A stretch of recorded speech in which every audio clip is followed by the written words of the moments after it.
ஐவர்ஸ் இன்னைக்கு நான் சொல்ல போகிற காரியம் என்னென்னா, ஆண்டவருடைய நடத்தைகள், ஆண்டவர் எனக்கு செஞ்ச அற்புதங்கள். நேற்றுக்கு முந்தா நேற்று எங்கள் அண்ணன் ஊருக்கு போயிருந்தான். ஸோ அவங்ககிட்ட நான் வந்து காசு கேட்டேன். ஆனால் அவனுக்கு இருக்க சூழ்நிலை ஊருக்கு போகணும், நிறைய பேருக்கு கொடுக்க வேண்டிய ஒரு சூழ்நிலை இருந்தது. அது அவங்க ஃப்ரெண்ட்ஸுக்கு வேறு இருந்தாங்க. ஸோ நிறைய ஃப்ரெண்ட்ஸ் அவனுக்கு இருக்காங்க. ஸோ அவங்களுக்கும் ஷேர் பண்ண வேண்டியது இருந்தது. ஸோ ஏதோ தரேன்ட்டான், திடீர்னு மறந்துட்டான்னா அந்த போகிற டைமில் நானும் கேட்க மறந்துட்டேன். 2வது வாட்டி கேட்டேன். பட் அவர் என்னென்னா வேறு ஏதோ ஒரு மைண்டில் இருந்தார். ஏதோ ஃப்ரெண்டுக்கு ஏதோ செய்யணும், அது ஏதோ கொடுக்கணும் அப்படின்னு பேசியிருந்தார் மனசுல. சரி, நானும் அந்த போகிற ஸ்பீடில் கேட்கல.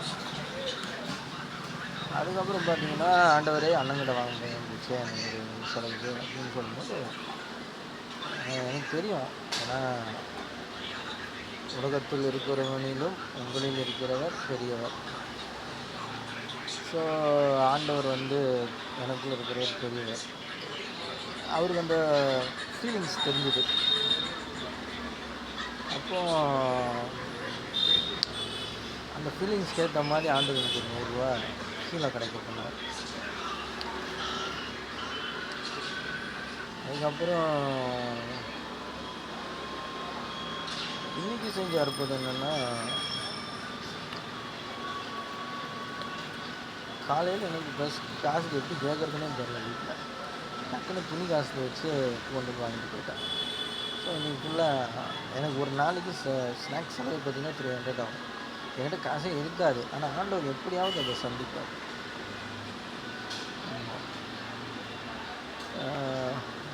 300 இல்லை 200 இல்லை 100. ஸோ இது இல்லாமல் எனக்கு போகாது. ஆனால் என்கிட்ட இருக்காது. நான் வந்து ரொம்ப ஒன்றும் சம்பாதிக்கிற ஆள் கிடையாது.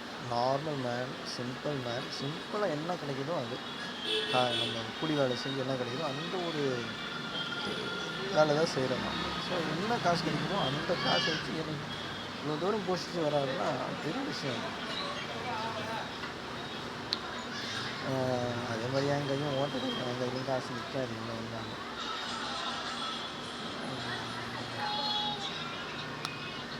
என் லைஃப் நினைக்கும் போதெல்லாம் எனக்கு அது ஒரு கொஸ்டின் மார்க்காக தான் இருக்கும். எப்படி நான் இதை ஹேண்டில் பண்ணுறேன். ஆனால் எல்லாமே ஒரு நன்மைக்கு எதுவாக தான் ஆண்டவர் நடத்துவார். அது மாதிரி தேவ பிள்ளைகளே, உங்களுக்கு நான் சொல்லக்கூடிய ஒரு கேள்வி என்னன்னா, தேவனுடைய பிரசனத்தில் முக்கியமாக இருக்கும்போது ஜாக்கிரதையாக இருக்கும். மலை அடிக்கிட்டு போயிட்டு சுற்றிக்கிட்டு அதெல்லாம் இருக்காதீங்க. ஆனால் தேவ பிரசனம்ன்றது சாதாரண விஷயம் கிடையாது. ஒருத்தர் எப்படி சொல்கிறதுக்கும் நம்ம கிறிஸ்டின்ஸு, இந்துக்கள், முஸ்லீம்லாம் எடுங்க, அவங்க பாருங்க கடவுளுடைய அந்த அனுகிரகம் கிடைக்கிறதுக்கு எவ்வளோ தூரம்லாம் போகிறாங்க. எவ்வளோ லாங்குன்னு கூட பார்க்க மாட்டாங்க. அவங்க வந்து ஐயப்பன் கோயில், திருப்பதி கோயில், திருச்சியில் ஒரு கோயில் இருக்கும். ஸோ எல்லா கோயிலுக்கு போய் அந்த தரிசனத்தை அவங்க பார்க்குறாங்க. ஆனால் நமக்கு தேவனை நம்ம சர்ச்சுக்குள்ள தரிசனத்தை காத்திருக்க அனுபவத்தில் நம்ம கற்றுக்கணும். சிலர் செய்யறதில்லை. அதுக்காக சொல்கிறேன், எல்லாரையும் சொல்கிறேன், ஒரு சிலர். ஸோ இந்த 2 காரியத்தை எனக்கு செஞ்ச தேவனுக்கு நன்றி.